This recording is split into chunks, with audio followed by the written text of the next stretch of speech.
أعوذ بالله السميع العليم من الشيطان الرجيم. بسم الله الرحمن الرحيم. الحمد لله والصلاة والسلام على رسولنا محمد وعلى آله وأصحابه أجمعين. أما بعد, Assalamu alaikum wa rahmatullahi wa barakatuh. Құрметті бауырлар, құрметті мұхтарам жамағат. Естеріңізде болса, мүмкін алдында біз пайғамбарымыздың саллаллаху алейхи уассалам өмір тарихына қатысты сабақтардың бастаған болатынбыз. Алдында біз кіріспесін өттік, яғни бұл фиқху сира, Мұхаммад Ғазалидің осы фиқху сира деп аталатын кітабының жалпы желісі бойынша деп айтсақ болады. Яғни сол кітап бойынша пайғамбарымыздың өмірінен біраз ғибрат, өмірінен бір сабақ алуға тырысып жатқан жағдайымыз бар. Алдында кіріспесін өттік. Жаңа айтқанымыздай, бұл жерде елшіліктің жалпы бұл кітаптың не үшін қалай жазылғандығы, бұл кітапты қалай оқу керек, бұның басқалардан қандай айырмашылығы бар деген сияқты біраз сұрақтарға тоқталған болатынбыз. Енді міне бүгін Алла қаласа сол кітаптың ішінде ән-нубуа уа хауарикул адат деген бір тақырыбына тоқталамыз. Яғни бұл пайғамбарлық және де әдеттен тыс оқиғалар. Енді оны әдеттен тыс оқиғалар деп айтамыз. Оның ішінде мұғжизалар, немесе әулиелік кереметтер деген сияқты мәселелерді қамтиды, яғни әдеттен тыс оқиғалар деген. Енді сіздер жалпы білеміз, басқа кітаптарда, мысалы біздің елімізде кең тараған, мысалы Адамзаттың асыл тәжі деген сияқты кітаптарда пайғамбарымыздың пайғамбарлық келмей тұрған кездегі жағдайына тоқталады. Мысалы айтатын болсақ, талдың, ағаштардың, немесе тастардың пайғамбарымызға саллаллаху алейхи уассалам сәлем бергендігі туралы деген сияқты, немесе пайғамбарымыздың басында бұлт бірге жүретіндігі деген сияқты бір риуаяттар келеді. Ал енді біз осы пайғамбарымыздың саллаллаху алейхи уассалам осы тақырыпта ондай нәрселерді көп айтпайды. Бұл кісі оны қатты бір маңызды деп санамайды. Не үшін деген кезде, яғни пайғамбарымыздың саллаллаху алейхи уассалам басында бұлт жүргендігі сіздің иманыңызды қуаттай ма дейді, мысалы амалыңыздың артуына бір септігін тигізе ма, әлде болмаса басқа исламнан тыс, немесе исламды әлі дұрыс танымайтын адамдарды иманға келуіне себеп бола ма дейді.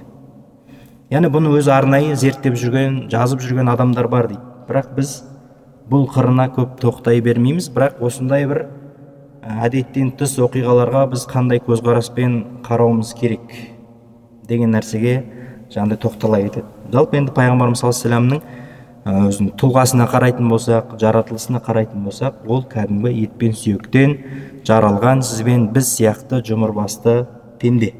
Яғни пайғамбарымыздың саллаллаху алейхи уассалам ауырған кездері, болмаса аш жүрген кездері, болмаса бір қиналған кездері, депрессияға түскен кездері деген сияқты әрбір адамның эмоционалды пенденің басынан өтетін күйлер пайғамбарымыздың да саллаллаху алейхи уассалам ол басынан өткен дейді. Бірақ пайғамбардың саллаллаху алейхи уассалам басқалардан ерекшелігі, мысалы кейде мынандай бір көліктер бар ғой дейді, көп жанармай тұтынады, бірақ аз шақырым жүруі мүмкін, немесе аз өнім беретін құралдар бар. Ал енді аз жанармай тұтынып, бірақ көп нәтиже беретін нелер бар дейді, сондай көліктер бар, болмаса сондай бір заттарды, өнімдерді шығаратын станоктар бар деген сияқты. Міне пайғамбарымыз саллаллаху алейхи уассалам міне өзінің бір тұлғалық қырынан алып қарайтын болсақ та, көптеген дарынды адамдарды таңғалдырған бойында қарым қабілеттері болған дейді. Сол сияқты пайғамбарымыз саллаллаху алейхи уассалам денсаулық тұрғысынан алып қарайтын болсаңыз да, ол кісінің бір бойында бір ерекшеліктер болды. Бірақ дейді, біз ескеретін нәрсе, оның барлығы бұл дүниедегі табиғаттың заңдылығынан аттап шығып кеткен жоқ дейді. Мысалы алып қарайтын болсақ, кейбір адамдар айтып жатады ғой, ұшып Меккеге барып 5 намазын оқып кепті деген сияқты мысалы. Ол пайғамбарымыз саллаллаху алейхи уассалам бойында ондай нәрселерді не істеген жоқ дейді, жасаған жоқ дейді. Тек жаңағы Исра Миғраж оқиғасы сияқты нақты бір Құранмен, сүннетпен бекітілген бір мұғжизалар болмаса, пайғамбарымыз саллаллаху алейхи вассалам ондай бір адамдардың жалпы осы дүниедегі адамдардың жаратылысындағы заңдылықтан артық немесе бір әдеттен тыс нәрселерді жасамады дейді. Соның ішіндегі пайғамбарымызға саллаллаху алейхи вассалам берілген мұғжизалардың бірі бұл Құран дейді. Ең үлкен мұғжиза бұл Құран. Жалпы араб тілінде мұғжиза дегеніміз не дегенді білдіреді? Бұл әлсіретуші. Яғни тікелей тілдік мағынасы әлсіретуші, яғни ешқандай бұл дүниедегі жаралған нәрселер оған бір тайталасып бәсекелес бола алмайды. Яғни оның үстінен асып түсе алмайды. Одан асып кете алмайды. Міне Құран сондай кітап дейді. Оны Алла тағала жалпы Құранда мына бір аяттарда былай деп баяндайды. Астағизу билля, инна жаалнаху Құр'анан арабиян лааллакум тағилун. Біз оны Құранды араб тілінде түсірдік, сендер оған ойлануларың үшін. Енді жалпы кейде мынандай бір қызғаныш тууы мүмкін, неге қазақ тілінде емес деген сияқты. Енді ол кездегі заман талабы деп айтсақ болады. Араб тілінің шешендік өнері болсын, грамматикасы болсын, морфология, сарф деп айтып жатамыз. Міне осының барлығы сол заманда ең жоғарғы деңгейде болған. Тілдік тұрғыдан алып қарағанда ең дамыған тіл араб тілі болған. Қандай да бір мағыналарды меңзеп жеткізу керек болған болса, әлбетте Құранда араб тілінде соған сай сөздер, соған сай мағынаны қамтитын сөйлемдер, тіркестер болғанда. Енді бүгінгі күнде де мысалы алып қарайтын болсақ, Құран қаншама тілдерге аударылды. Бірақ араб тілін үйреніп, яғни араб тілінің мән мағынасын түсініп барып, сіз аударманы оқысаңыз, сізде екі түрлі не болады? Сезім болады. Өйткені қай қазақ тілі болсын, орыс тілі болсын, ағылшын тілі болсын, қандай бай тіл бар әлемде, сол жерде аударылған Құранның сөзі дәл араб тіліндегідей мағынаны бере алмайды екен ғой. Мысалға енді мен араб тіл маманы ретінде бір-екі мысал келтіре кетейін. Алла тағаланың сабур, саббар, собир деген нелер бар, есім сипаттары бар. Бұл қандай мағына береді? Жалпы қазақ тілінде сабырлы деген мағынаны бере салады. Бірақ үш айтқан собир деген сөз сабырлы, кәдімгі біздің тілдегі айтылатын. Саббар деген өте сабырлы, сабур аса сабырлы. Мағынасы ары қарай күшейе береді. Ал енді оны біз аудара салған кезде, сабырлы деп аудара салатын болсақ, жаңағындай бір мағыналарды кейде бермей қалады. Оған тағы да біз не істеуіміз керек? Қасына қосымша аса деген сияқты бір мағынаны күшейтетін бір сөздерді қолдануымыз керек болады. Сол сияқты ғалымдар не дейді бұл жердегі? Пайғамбарымызға саллаллаху алейхи уассалам жалпы берілген ең мұғжиза, ең үлкен мұғжиза бұл Құран дейді. Енді осы Құранды пайғамбарымызға саллаллаху алейхи уассалам не үшін Алла тағала түсірді дейтін болсақ, Құран дейді кез келген ақылды, жалпы адамдық бейнеден, адамдық табиғаттан айнып кетпеген адам үшін бұл оны жөнге салатын бір құрал дейді. Мысалы дейді, осы жерде мынандай бір керемет мысал келтіреді.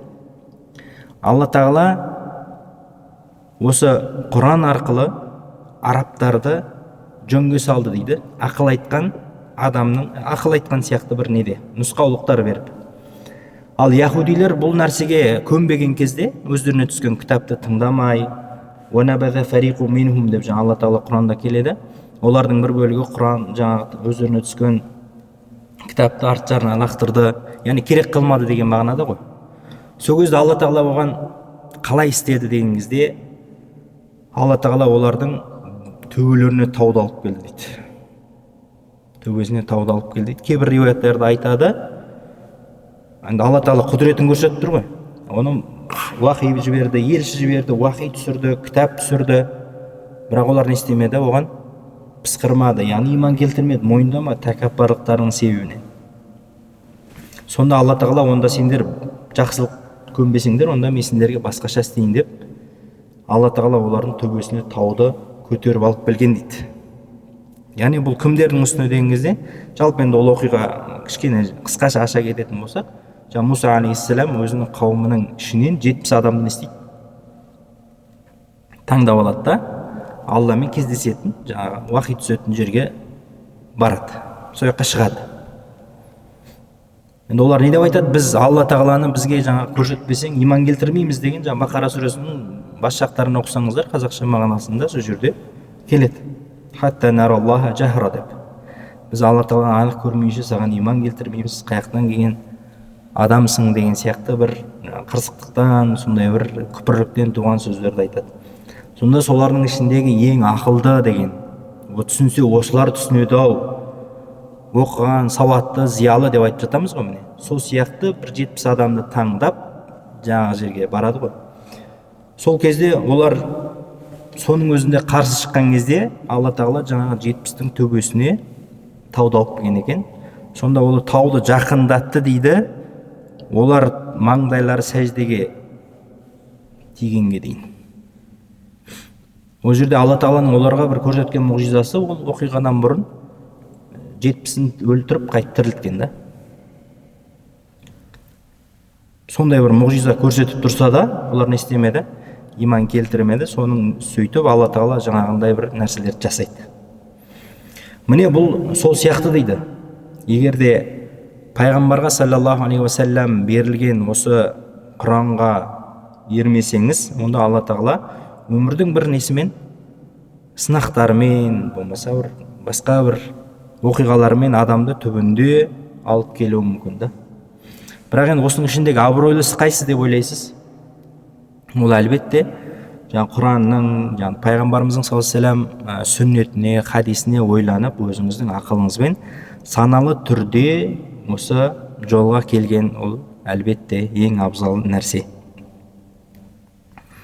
Сондықтан бұл пайғамбарымызға саллаллаху алейхи уассалам берілген бір жаңағы үлкен мұғжиза, немесе әдеттен тыс оқиғалардың бірі, екінің біріне жаңағыдай беріле бермейтін, кез келген пендеге ұсыныла бермейтін үлкен жаңағы мұғжиза, бұл не дейді? Жаңағыда Құран болды дейді. Енді көбінесе біз енді мұғжиза деген кезде, немесе әдеттен тыс оқиғалар деген кезде көп адам нені күтеді? Бір тосын сый күтеді. Мысалы, пайғамбарымыздың саллаллаху алейхи уассалам өмірін алып қарайтын болсақ, дейді құрметті бауырлар, пайғамбарымыздың өмірі ондай бір ғажайып нәрсеге негізделмеген дейді. Мысалы, пайғамбарымыздың хижрасын алып қараңыз. Медина, жаңағы Меккеден Мединаға көшкен кездегі нелерді, әрекеттерді алып қарайтын болсаңыз, барлығы не болды? Жоспармен болды. Енді Алла тағала оны басқа бір ғажайып, немесе әдеттен тыс мұғжиза арқылы, немесе құдіреті жетеді, керемет арқылы оп-оңай әп-сәтте Мединаға апаруға Алла тағаланың құдіреті жете ме? Әлбетте жетеді. Бірақ пайғамбарымыз саллаллаху алейхи уассалам одан кейінгі үмметке тәрбие ретінде не істеді? Бүкіл нәрсені жоспарлады. Қашан шығады, кіммен шығады, қалай шығады, жаңа артында қуғыншылардан қалай жасырынады, жасырыну тәсілдері қандай деген сияқты алдын ала бәрін істелді, жоспарланды. Оларға кім тамақ алып келеді деген сияқты. Олардың ізін кім жабады? Сол кезде жаңағы мүшриктерге дейін не істеген пайғамбарымыз? Келісім жасаған деген сияқты. Міне осындай бір себептерді жасады дейді. Енді қараңыз, сол себептен жалпы мұсылмандар не істемеңдер дейді? Әдеттен бір тыс аяқ астынан Алла тағаланың бір жәрдемі келіп, қанат бітіп ұшып кететін сияқты бір нәрселерді күтпеңіздер дейді. Енді сондай бір құтқаратын сәттердің бірі мынау ғой дейді да бұл кісі автор. Адамды егер құтқаратын болса Алла тағала мұсылмандарды намазда тұрған кезде құтқармай ма дейді. Сол намазда тұрған күннің өзінде де Алла тағала мынандай бұйрық түсірген екен. Қазақшасын оқып берейін. Бұл Ниса сүресінің 102-ші аяты. Бұл енді жаңа соғыс жағдайына байланысты түскен аят. әй Мұхаммад, қашан олардың арасында оларға имам болып намазды орындайтын болсаң, олардың бір бөлігі сенімен бірге тұрып қаруларын ұстасын дейді. Олар сәжде жасап болған соң сендердің арт жақтарыңа өтсін, сөйтіп намаз оқымаған екінші бөлігі келіп сенімен бірге не істесін дейді, оқысын және сақтық істеп қаруларын ұстап тұрсын дейді. Күпірлік етушілер сендердің қаруларыңнан және заттарыңнан қаперсіз қалғандарыңды қалайды. Сонда олар сендерге бірден лап қоймақшы. Егер сендерге жаңбырдан бір жайсыздық туса немесе науқас болсаңдар, қаруларыңды қоя тұруларың айып емес, бірақ сақтық шараларын жасаңдар. Ақиқатында Алла кәпірлерге қорлаушы азап әзірледі. Яғни осы жерден біз нені түсінеміз? Жалпы енді әскери жағдайда ғой, майданда болған кезде мұсылмандар қалай намаз оқиды? Барлығы бірден жамырап не істемейді? Намазға тұрмайды. Олардың арт жағынан не істеп тұрады? Қаруларын ұстап, оларды күзетіп тұрады. Бұлар жаңа 2 рәкағат оқыған кезде олар кеп қосылады да, бұлар күзете тұрады деген сияқты. Міне осылай жалпы не істейді? Намазды аяқтайды. Егер де біз енді жаңағындай бір мұғжиза болмаса тағы бір нәрселерге сүйеніп, бұл намаз деген ең қастерлі дүние ғой. Алла Тағаланың құзырында тұрған кезде қалайша Алла Тағала бізді ондай бір зияндардан қорғамайды деген бір ойлар келуі мүмкін. Сондай бір ғажайып нәрселерді күтіп, Алладан бүйтіп қол қусырып сұрап отыра беретін үммет болмас үшін Алла Тағала осындай бір аяттарды түсіріп, оларға қалай әрекет ету керектігін нұсқады дейді. Енді келесі бір осыған қатысты тағы да бір мысалды Ухуд шайқасын келтіреді. Пайғамбарымыздың жалпы өмір тарихында кейін тоқталамыз. Жалпы Ухуд шайқасы болған. Міне осы жерде қашан алдын ала жоспарлап, сақтық шараларын жасамай әрекет еткен кезде оның ақыры қалай болатындығын Алла Тағала сол Ухуд шайқасында көрсетті. Ол кезде қалай болды? Жаңа пайғамбарымыздың саллаллаху алейхи уассалам сызған жоспарына олар бағынбады. Яғни садақшыларға сендер осы жерде тұрыңдар деді. Олар тұрмады. Жаңа дүние деген қызыл, жасыл нәрсе бәрін қызықтырады ғой, кім жақсы көрмейді дүниені. Жаңа олжа түсті, жаңа жау тарапы шегінді деген нәрселерді естіген кезде бұлар олжадан біз де құр қалмайық деп түсіп кетеді. Сөйтіп осы жерде не істейді? Мұсылмандар ойсыра жеңіліп, тіпті олардың қарсы тараптың басшысы мынандай бір сөздерді айтқан екен да, Хубал бүгін ұлы болды деген сөздер айтқан. Яғни бүгін Мұхаммед бітті шаруасы, біздің құдайымыз жеңді деген сияқты сондай бір сөздерді айтуға дейін Алла Тағала оларға мұрсат берген. Не үшін? Өйткені мына жақтағы мұсылмандарға бір үлкен сабақ, үлкен бір тәрбие, тәлім болу керекті. Міне осы Ухуд шайқасында пайғамбарымыздың саллаллаху алейхи вассалам қандай жағдайға түсті? Беті жырылды, тісі сынды деген сияқты міне осындай бір нәрселерге ұшырады пайғамбарымыз саллаллаху алейхи вассалам. Міне осы кезде пайғамбарымыз саллаллаху алейхи вассалам мынандай бір сөздерді айтқан дейді. Аллаға шақырған пайғамбардың басын жарып, қасқа тісін сындырған қауым қалайша құтылады деген. Яғни Алла Тағаланың азабынан қалайша бұлар құтылады деп айтты дейді сол жерде. Сонда Алла Тағала не істеді?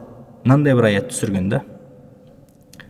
Әй Мұхаммед, саған бұл істе еш нәрсе жоқ. Яғни саған үкім ету құқығы берілмеген дейді. Ол, яғни Алла, не олардың істеген күнәсіне шынайы өкініп, өзіне бойсынуға қайтуын қабыл етеді. Яғни егер олар тәубе етіп жатса, осыдан кейін де саған бір зиян тигізіп, жаңағыдай тісің сындырып, бетің жырып, басың жарып жатса да, егер олар кейін тәубеге келіп істеген істеріне өкінген болса, Алла Тағала олардың несін істейді дейді? Қабыл етеді дейді. Сен олай не істеме, үкім шығарма дейді. Қалайша олар құтылады, қалайша былай деген сияқты нәрселерді айтпа дейді. Сондықтан бұл нәрселердің барлығын ойланып қарайтын болса, Алла Тағала оларды иман келтіргені үшін құтқаратын еді ғой. Бірақ оларда не кетті? Алла тағаланың осы дүниедегі жаратқан заңдылықтарына қарама қайшы істер орындалды да мұсылмандардың тарапынан. Сөйтті де жаңағы заңдылыққа сәйкес бұлар жеңіліс тапты. Енді тағы бір мысал келтіреді. Мауна деген бір оқиға болған, яғни ол құдықтың несі. Бір қауым пайғамбарымызға саллаллаху алейхи вассалам иман келтірген болып келеді. Алланың елшісі, біз иманға келдік, енді осындай біздің халқымызға, яғни руымызға, тайпамызға осы иманды, исламды түсіндіретін, Құран үйрететін адамдар керек дейді. Сөйтеді де 10 шақты пайғамбарымыз саллаллаху алейхи вассалам олармен бірге 10 шақты қариды, яғни Алла тағаланың кәләмін жаттаған адамдарды бірге жібереді. Сөйтіп жаңағы Мауна деген құдықтың қасына келген кезде әлгілер айла жасап не істейді? Жаңағы 10 шақты қариды өлтіріп тастайды. Енді қараңыз дейді осы жерде. Алланың сөзін жаттаған, пайғамбардың заманында өмір сүріп жатқан. Пайғамбарымыз олар жайын не деген? Менің үмметімнің ішіндегі ең қайырлысы деген. Пайғамбарымыз замандағы сахабалар. Одан кейінгі, содан кейінгі деп жаңағы табиғиндерді пайғамбарымыз үмметтің қайырлысы, мұсылмандардың ең жақсысы деп сипаттама беріп кеткен. Яғни сондай адам бола тұра олар не істеді? Өлім құшты. Міне осы жерде оларға қанат бітіп, жаңағы жерде ойламаған бір адамдардың ойына кіріп шықпайтын бір құбылыстар пайда болып, олар ұшып кеткен жоқ қой дейді. Болмаса жаңағыдай кілемге отырып ұшып деген сияқты. Болмаса өздеріне қанат бітіп ұшып, ондай нәрсе болған жоқ дейді. Өйткені оның барлығы не болды? Осы дүниенің заңдылықтарына сай жүзеге асты дейді барлығы. Олар алдын ала жоспарлады, соған қарай ұмтылды. Міне нәтижесінде олар пайғамбарымыз саллаллаху алейхи вассалам оларды жаңа аспанда ұшып жүрген құстардың себебінен өлексеге жиналады ғой. Әртүрлі құмайы бар, тағы құзғыны бар деген сияқты. Соларды көріп төбесінде айналып ұшып жүрген. Сөйтіп әрең тау болады да пайғамбарымыз саллаллаху алейхи вассалам. Міне соған қараған кезде дейді мұсылмандар бүгінгі күндері жай ғана қол қусырып, қашан біз дамимыз, қашан біз адам боламыз, қашан біз ел боламыз деген сияқты нәрсе ол жарамайды дейді. Бұл жерде не істеу керек? Кәдімгі осы өмірдің заңдылығына сай әрекет жасаған кезде ғана олар алға жылжиды дейді иншалла. Сондықтан бұл мұғжиза деген мәселеге келген кезде біз дұрыс түсінікпен қарауымыз керек дейді. Егер де қандай да бір адам судың бетінен батпай жүріп бара жатса дейді, болмаса аспанда ұшып жүрсе дейді, ондай нәрселерді көреміз ғой кейде, дұрыс па? Бұл ол мұсылман болудан мүмкін, мұсылман емес болудан мүмкін дейді. Бірақ әдеттен тыс оқиғалар бізде шариғаттың шеңберінде ғана болуы керек дейді.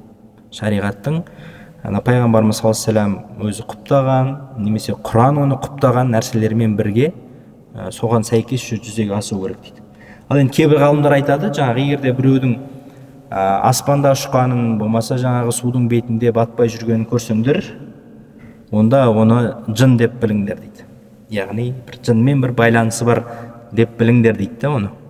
Оны неден емес? Жаңағы біздің исламнан емес дейді да ондай нәрселер. Бұл ислам ондай бір мистикалық, болмаса фантастикалық нәрселерге негізделмеген. Шынайы, реалды, адамның ақылына қонымды, осы дүниенің жаңағы Алла тағала жаратқан заңдылықтарына сай жүзеге асты дейді. Сол сияқты пайғамбарымыз саллаллаху алейхи уассалам мұғжизаларының бірі болашақты айту деген нәрсесі бар ғой. Айтады ғой адамдар. Пайғамбарымыз саллаллаху алейхи уассалам біздің осы дүниеде, осы заманда не болатынын білген, содан кейін жаңағыдай мынандай хадистерді айтқан деген сөздерге бұл кісі мынандай бір не айтады, тұжырым айтады. Егер де пайғамбар саллаллаху алейхи уассалам болашақты білетін болса, ертең не болатынын білетін болса, онда былай айтпас еді деп мына бір аятты келтіреді. Қул астаизу билла, қул ла амлику ли нафси наф'ан ва ла дарра мен өзіме зиян немесе пайда да келтіре алмаймын. Илля маша Аллах, тек Алла қаламаса. Валау кунту а'ламул гойба ластактарту минал хайри ва ма массания су. Егер мен ғайыпты білсем дейді, ертең ар күні одан кейін не болатынын білсем, онда мен жақсылықты көп істеп алар едім дейді. Және мені ешқандай бір жамандық маған жоламас еді, тимес еді дейді. Яғни құлайтынымды білсем, астыма шөп төсеп қоятын едім ғой деген сияқты бір сөздер бар ғой. Сол сияқты мына жерде қандай мағына шығады? Яғни мен ертең не болатынын білсем, қандай да бір басыма жағдай түсетінін білген болсам, онда мен қазірден бастап соны алдын алып, көптеген жақсылықтарды жасап алатын едім ғой деген осы аятты келтіреді. Яғни демек пайғамбарымыз саллаллаху алейхи вассалам бір болашақты болжау деген сияқты бір сәуегейліктен де не болды дейді, алшақ болды дейді. Енді оған тағы да мынандай бір мысалдар келтірсе болады. Қияметтің күнінде дейді, қияметтің күнінде пайғамбарымыз саллаллаху алейхи вассалам мынандай бір не айтқан. Абу Хурайрадан жеткен, адасқан түйе сияқты бір адамдар жүреді дейді, менің үмметімнен. Содан кейін мен оларға мұнда келіңдер де өзімнің жаңағы неме қарай шақырамын дейді, хауызға қарай. Сонда мынандай бір дауыс келеді дейді, сен білмейсің ғой дейді, сен кеткеннен кейін бұлар не істегендігін. Яғни пайғамбарымыз саллаллаху алейхи вассалам өзі өмір сүрген заманды, одан кейінгі заманды не істемеген, өзі өмір сүрген заманды білген, одан кейінгі өзінен кейін не болатынын білмеген дейді. Яғни пайғамбарымыз саллаллаху алейхи вассалам сол кезде Иса алейхиссаламның айтқан сөзін айтады дейді. Ол қандай деген кезде мына аятты келтіреді. Астағфиру билля ва кунту шахидан алейхим ма думту фихим. Мен олардың арасында болған кезде, яғни өзім қарап жүргем дейді оларға, өзім куә болғам. Яғни не істегендеріне, қандай амал жасағандарына. Фаламма таваффайтани, я Раббым, сен мені алып кеткен кезде, яғни жанымды алған кезде, кунта антар рақибу алейхим. Өзің оларға не болдың дейді, бақылаушы болдың дейді. Яғни мен өзімнен кейін істемеймін, жандай жауап бере алмаймын дейді. Енді тағы бір не аятты келтіреді Тәубе сүресінде. Астағфиру билля ва мин ахлил мадинати мараду алан нифақ ла та'ламухум ва нахну на'ламухум дейді. Сол сияқты өзінің жаңағы пайғамбар саллаллаху алейхи вассалам заманында кімдердің қандай екендігін де білмеген дейді. Кейбір адамдар жаңағы енді тіпті анау басқа бір оқиғаларда келеді ғой, әйелдері қалжыңдап айтқан кезде оны шын екен деп сеніп қалған. Яғни пайғамбарымыз бір бал жеп келген, одан кейін барып Хафса мен Айша не істейді, сондай бір қулық жасайды, аузыңыздан бір жағымыз иіс шығып тұр деген сияқты. Пайғамбарымыз оған сеніп қалады мысалы.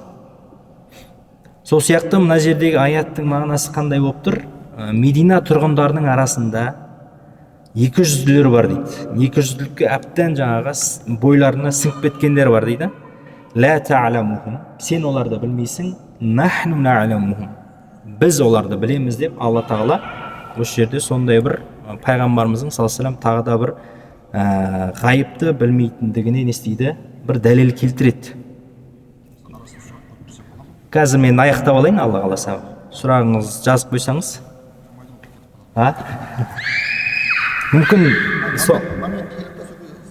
Мүмкін қазір сол сұраққа жауап табарсыз деген сияқты ғой. Соңына дейін тыңдасаңыз, иә.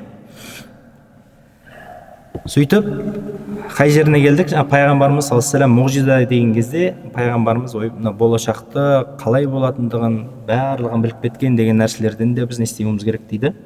Ондай ойлардан алшақ болуымыз керек. Тек Құран өзі білдірген нәрсені ғана пайғамбарымыз не істеген дейді, соны бекіткен дейді. Оған мына бір мысалды келтірсек болады. Ади ибн Хатим деген кісі бар.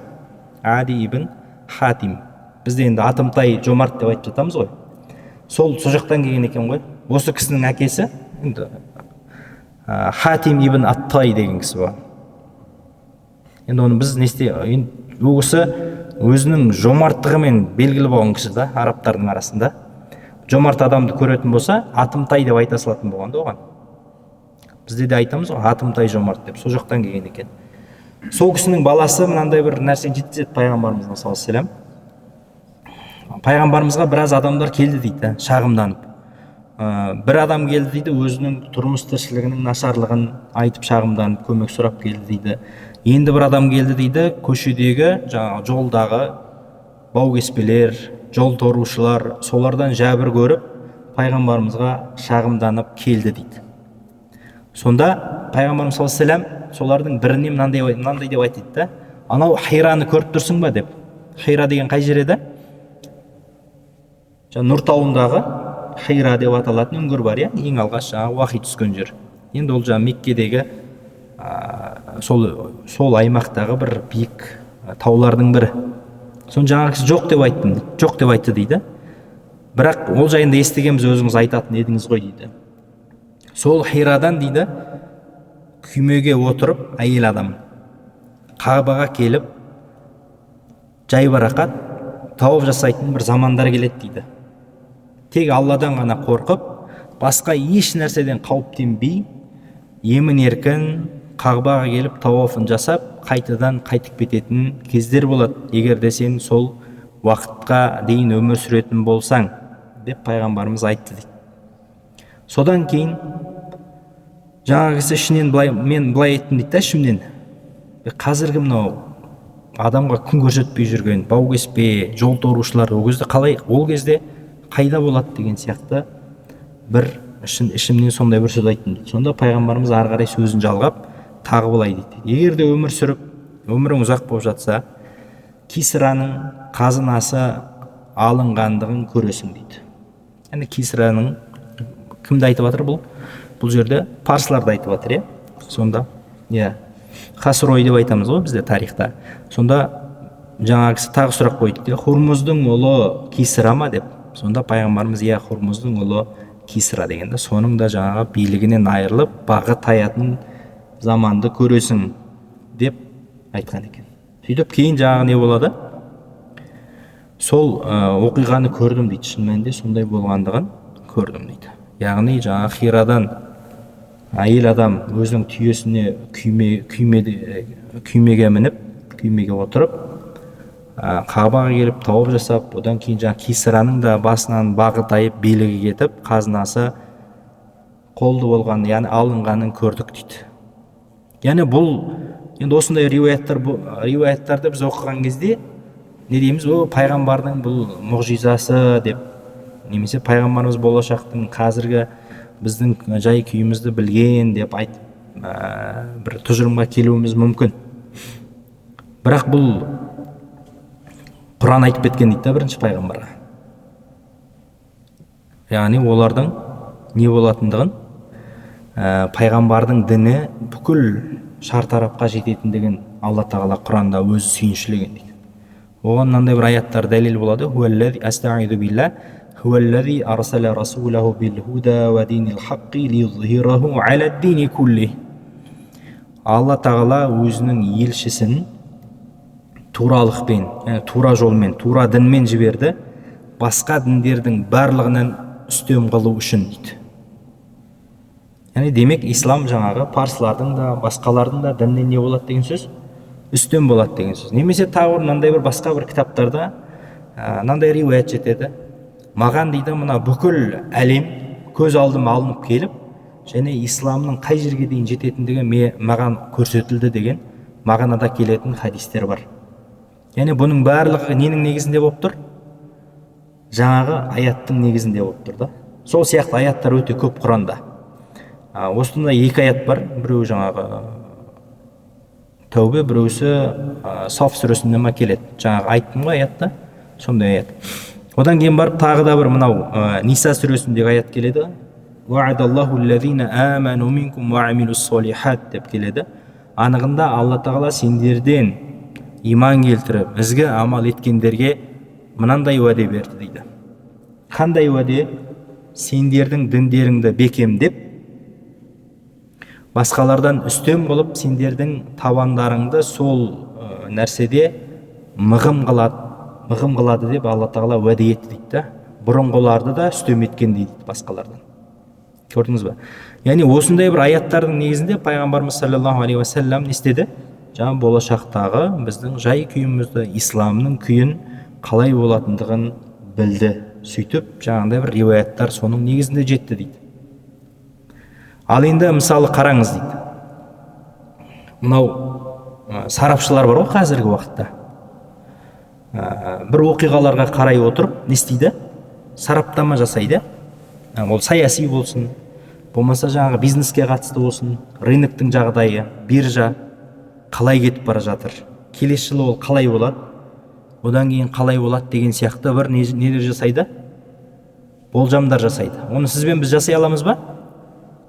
Жоқ, жасай алмаймыз. Сол саланың әккі, шебер мамандары ғана сөйлей алады да оны. Неге? Өйткені олар соның қазанында қайнап, күнделікті көріп жүрген, күнделікті сүріп жүрген өмірі олардың. Өмірі толығымен сонымен байланысты. Енді пайғамбар саллаллаху алейхи уассаламның өмірі немен байланысты?